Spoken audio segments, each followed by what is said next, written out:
अस्सलाम वालेकुम student, welcome back to my channel maths नीचे। आज मैं आपको एक्सरसाइज 4 सी का क्वेश्चन नंबर 7 कराऊँ। क्वेश्चन नंबर 7 के statement factorise each of the following completely.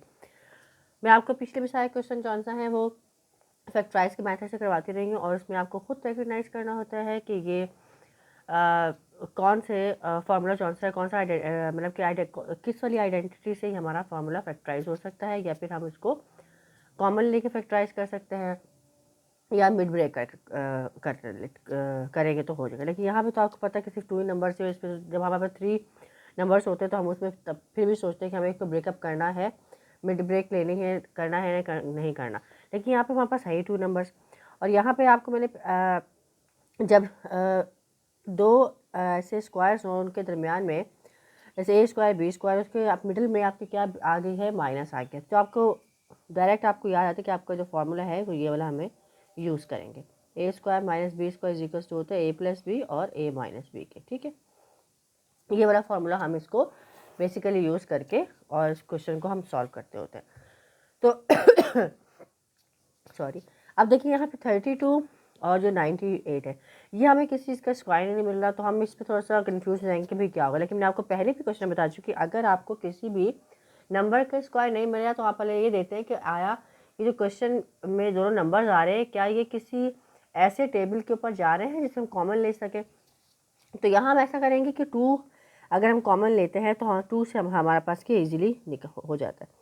ये देखें, 2 1 ज़ा 2 और 2 6 ज़ा 12 हो जाएगा और ए स्क्वायर हो जाएगा और माइनस ये हमारे पास हो जाएगा 2 4 ज़ा और 2 6 ज़ा 2 9 ज़ा 18 हो जाएगा। ठीक है, बी स्क्वायर।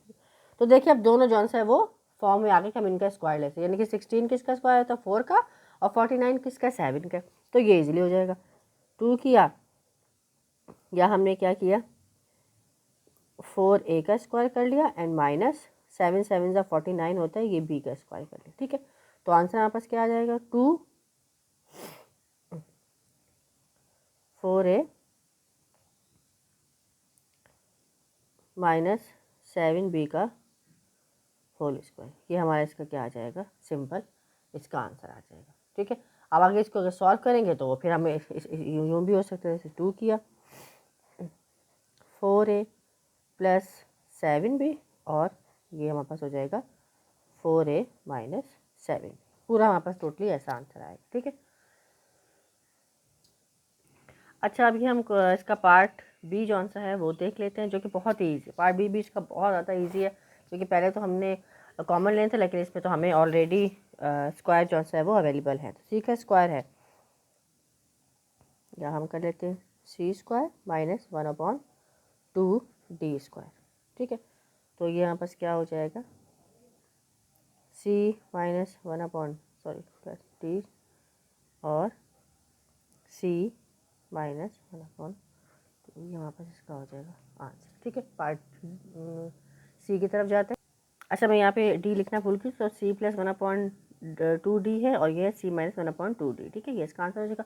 अब हम पार्ट सी की तरफ जाते हैं, डी की तरफ, सॉरी नहीं ये इसका सी पार्ट है, डी नहीं है, सी पार्ट है। ठीक है, तो सी पार्ट हमारे पास है 9h स्क्वायर 100/100 माइनस 16 के स्क्वायर। तो बात है 9 का भी 3 का स्क्वायर और 10 जो 10 है वो 10 का स्क्वायर 100 होता, तो 100 जो आंसर किसका है 10 का स्क्वायर है। ठीक है, तो हम इसमें यूँ करेंगे कि हम 3h/10 लिखेंगे और इसका कर देंगे होल स्क्वायर माइनस 4, ये तो हमें पता चल रहा है कि 4 के स्क्वायर हो जाएगा। ये हमारा आंसर हो जाएगा 3h/10 प्लस 4 के और ये हो जाएगा 3h/10 माइनस 4 के। ये हमारा इसका आ जाएगा आंसर।